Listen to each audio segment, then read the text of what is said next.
The global community, no doubt, is scrambling for the most effective means of containing the coronavirus, with Italy extending its restriction of movement to cover the whole country. Restriction of movement, whether organized or subconscious, is adversely affecting trade and businesses. Just last week, one of Europe's biggest regional airlines, Flybe, collapsed and folded up. Although with its own challenges but further pressurized by the outbreak of COVID-19, India has restricted drug exports while stocks and non-oil prices continue to plunge into all-time low. To cut the long story short, the International Monetary Fund, IMF, has admitted that global growth will be weaker than 2019, with all the indications showing dim of hope. How can Nigeria weather the storm? This is our focus on Panorama from the Lagos Network Center. I am Dotun Okunyemi. Thank you for joining us.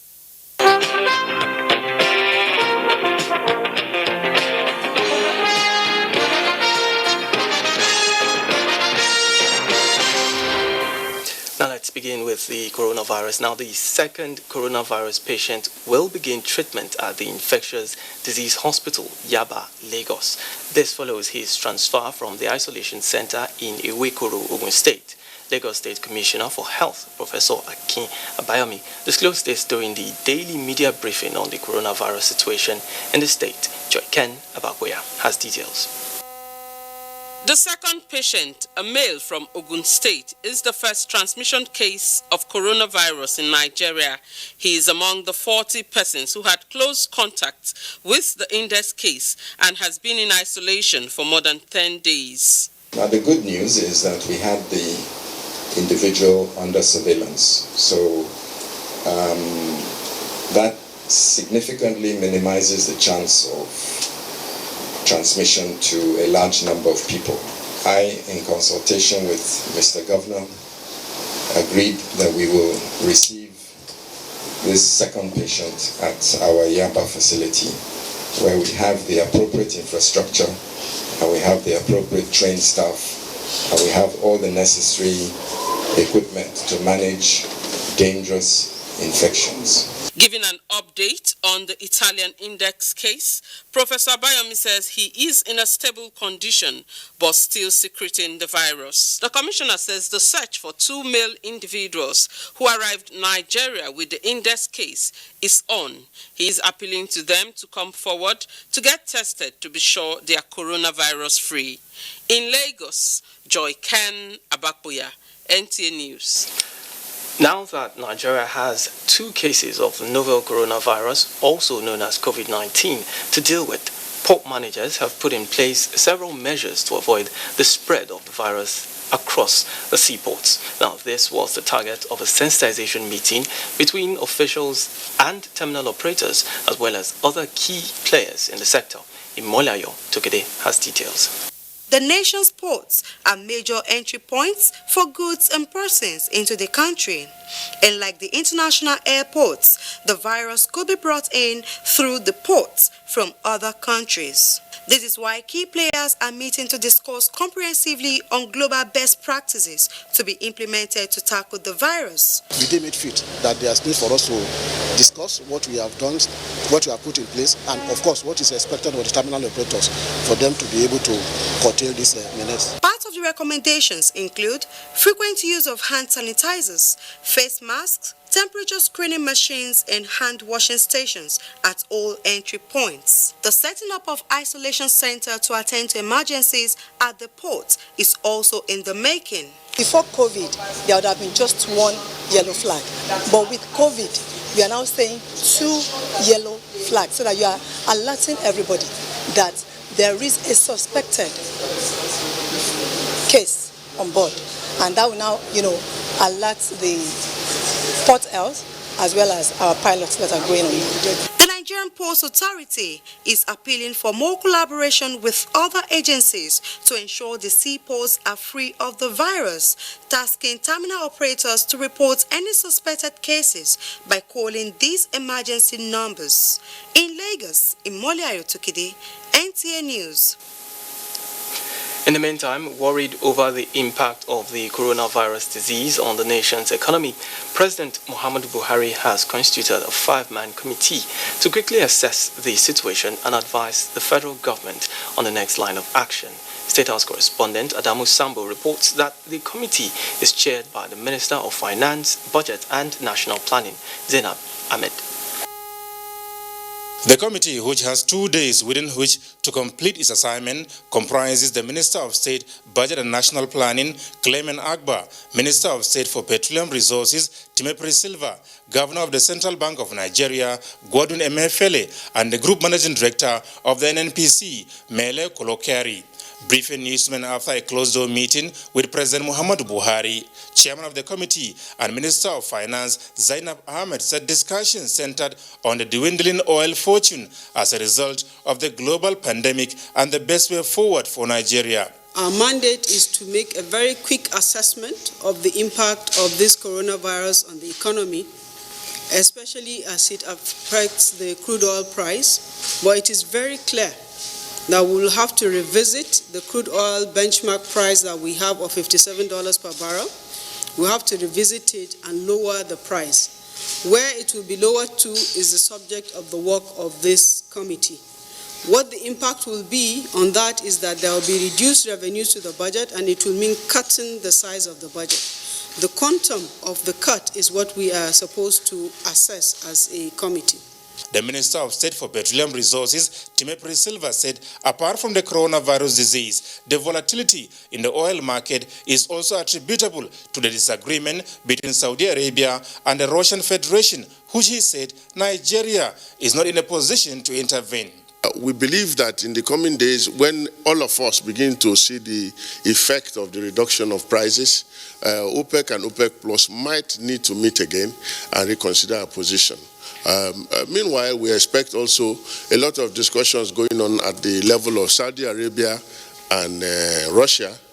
But as Nigeria, we are not in a position to begin to engage members on this matter. The committee is to submit its report to the President on or before Wednesday morning, after which the far-reaching measures to be taken by the federal government will be made public. From the State House, Adamu Sambu, NTA News. Now, it is no doubt that the outbreak of the coronavirus has crippled shipping activities and has affected business globally. Nigeria is grappling with a fair share of this global heat caused by the coronavirus and needs to boost her capacity to export and diversify the economy to stay afloat in the face of dwindling oil prices. Amaka O has details. The latest impact of the coronavirus on the global economy is felt in the drop in crude oil price from $50 per barrel to $30 per barrel. This is because China is crucial to the world economy. Factories closed down to minimize the rate of infection of the disease in China. So the demand for crude actually dropped because China is the largest importer of crude today in the world. So with Chinese decline in crude consumption, the price, there's oversupply of crude in the market, and the price had to crash. Oil prices are the mainstay of Nigeria's economy. What should the nation be doing to sustain her economy? If we should address the issue of insecurity, address the issue of power supply, take our subsidy, we would have created an economy that is more robust to deal with the crisis that have been emanated as a result of the coronavirus infection globally. By the time they close importation and exportation become the order of the day, we will end up buying from Nigeria company. And by the time we have the content here in Nigeria, Nigeria will now become a business hub of Africa again. Experts advise that efforts to contain the virus be sustained to further save global economy from plunging into recession. In Lagos, Amaka O, NTA News. Now, joining me live in the studio to talk more on this is a finance and investment expert, Samuel Sholanke Showumi. Mr. Showumi has 13 years experience in the capital market. You're welcome to our studio. Thank you very much. Now, let me just ask this very first question. For some months now, definitely, we know that the COVID-19 has been ravaging the world, affecting businesses across continents, really. What is your assessment of the global economic situation right now? Right now, judging from where COVID started from China, we all know that China has developed into a manufacturing hub for global economy, especially in the area of finished good and intermediate goods that serves as a source of raw material to companies across different continents. Now, COVID attacked the supply chain of the world, and with that, it truncated manufacturing activities. And, in China, companies have to close down, people have to stay in there.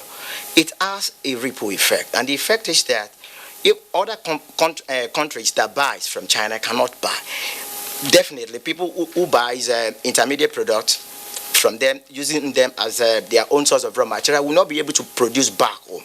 So definitely is pushing the global economy into a very difficult position. So the impact is huge on global economy for now. And the situation in Nigeria is also quite something to talk about. What has been the impact in Nigeria as we have recorded 2 cases now of the coronavirus? Well, with the fear of the disease ravaging the whole country now, you can see that figures from Nigerian capital market in recent days has not been that impressive. That is a signal, because the market has a direct correlation with what happens in the economy. It's a barometer for measuring economic performance, and our market is information sensitive. Whatever news that comes into the market, either good news or bad news, definitely the market will react towards it. Now we are seeing stock prices, falling to, the lowest point. You understand? So it tells you that people are losing money, really. So, and it has a huge economic impact on our market. But be that as it may, volatility that comes with the advent of the disease is also something that the market, survives on. It's the beauty of the market. Volatility itself is the beauty of the market. So it is highly impactful on our market. It is highly impactful on the economy at large. Last week I was talking to some experts from the hospitality industry. Currently, some 5-star hotels are experiencing, reservation cancellation, and that speaks volume. It's going to reduce their earning capacity. It's going to truncate their projection. But in all, for us to be able to access the real impact, by the time companies start churning out their first quarter results, then we'll be able to measure in totality what has actually happened. Now, we watched that report where the federal government is taking steps to really look at how to address this situation, and knowing that Nigeria largely depends on oil revenue, and with the dwindling raw oil resources right now, what would you say this committee needs to do, and in your own opinion, what should be done? The step taken by the federal government is a right step in the right direction. At this point in time, the problem is global, and every government across the globe are coming out with different measures of containing the virus. It is good that the federal government has set up a 5-man committee. It is so good. But be that as it may, we should move beyond setting up the committee. We should start thinking about, decisive measures, because definitely we are going to have some companies that are going to be badly affected, especially the oil and gas sector. They are going to be badly affected, and it would be good if government can start taking in the direction of making a kind of a financial aid available to businesses that are most vulnerable to the advent of coronavirus. All right, Mr. Shomwe, we will get to talk more about this. We'll take this very quick break. Panorama continues shortly. These days, people get their news and information from more media sources than ever before. Some of the news and information given are fake, unverified, doctored, and manufactured to create confusion, stir disaffection, and cause disunity. Before you believe or share any news, ask yourself, is this real? Is it from a credible source? Is it verified or verifiable? Fake news is dangerous. Whether you do it for fun or for political gains, real people can get hurt. Fake news Don't create it. Don't spread it. This is a public service announcement from NTA. Slavery is an evil practice abolished all over the world over 200 years ago. But today, human traffickers are selling human beings as slaves in Africa.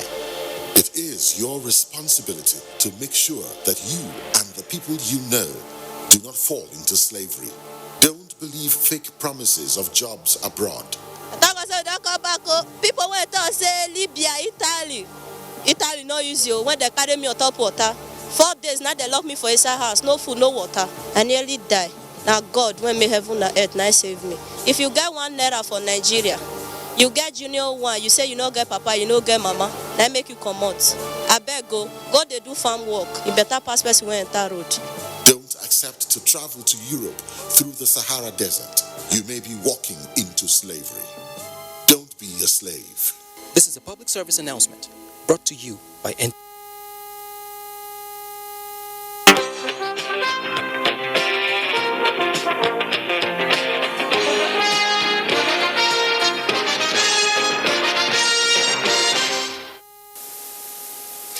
Many thanks for staying with us. I still have Mr. Sholanke in the studios with me. We're talking about the impact of the coronavirus on global economy as well as the Nigerian economy. Before we went on that break, we're talking about oil prices, but we also know that Nigeria is also largely import dependent. Now that we've had this reduction in importation, what should local producers, local manufacturers be doing to take advantage really of the situation? Oh, thank you very much. Firstly, before we look at what local manufacturers should be doing, we'll look at what government can do to even spur the local manufacturer into action. What is most important now is finance, because it's finance that will drive productive activity. So government should be looking in the direction of lowering the cost of finance. You understand, the interest rate. You understand, so as to encourage investment. Now we have coronavirus. Fine, it is good.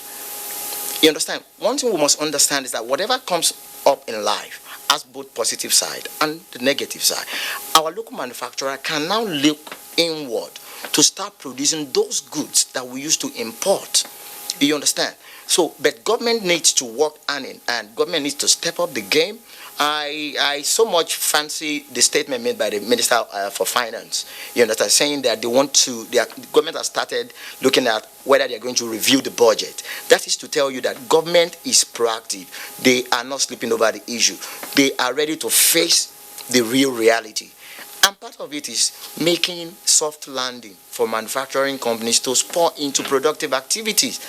You understand, by trying to lower the cost of finance.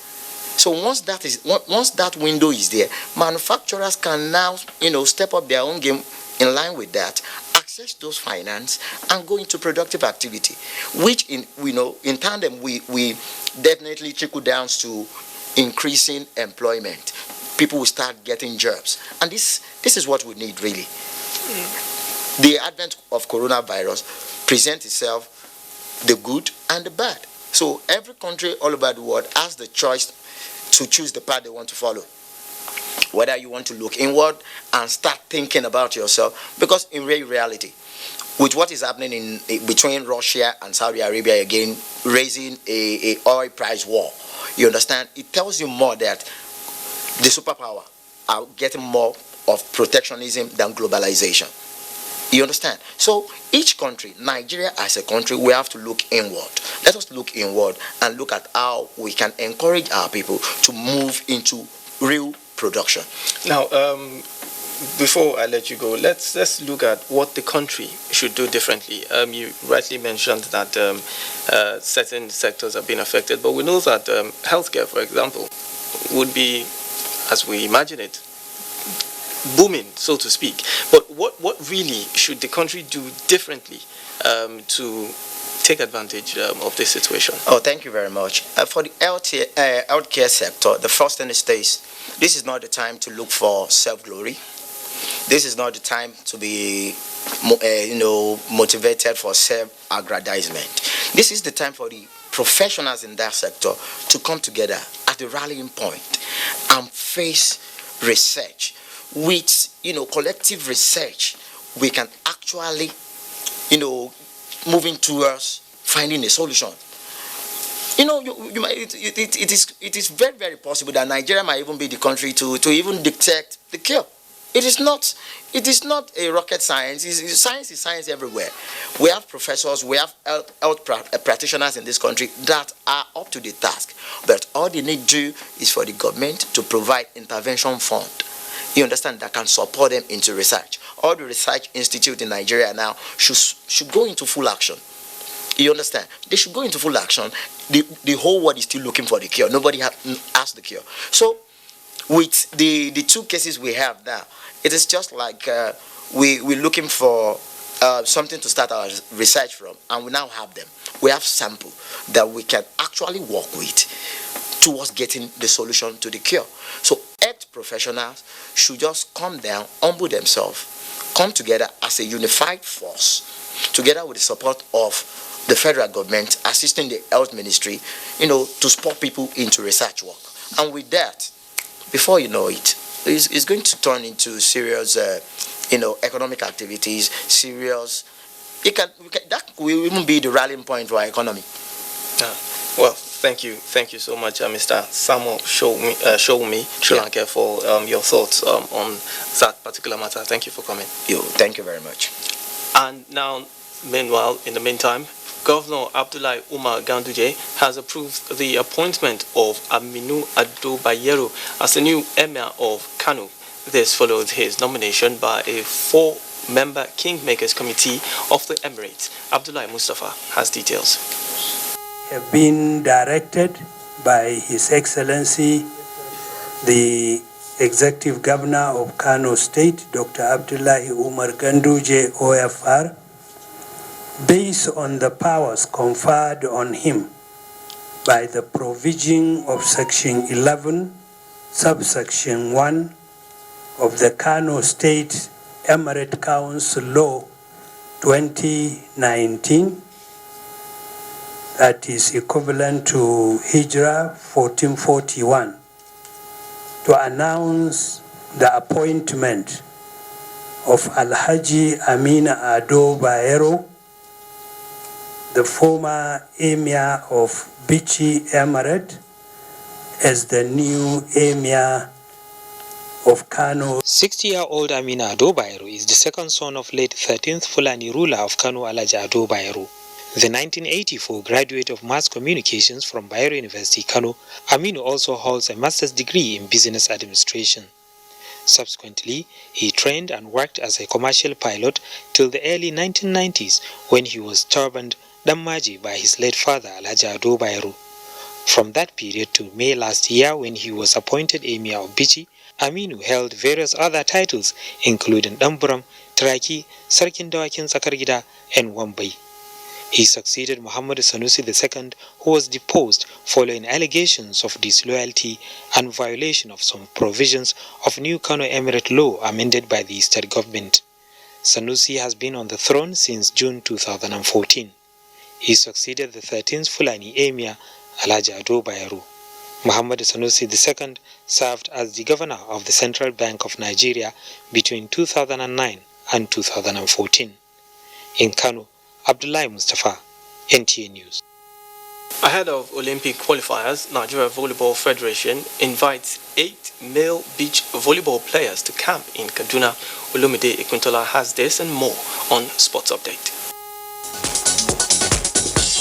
The invited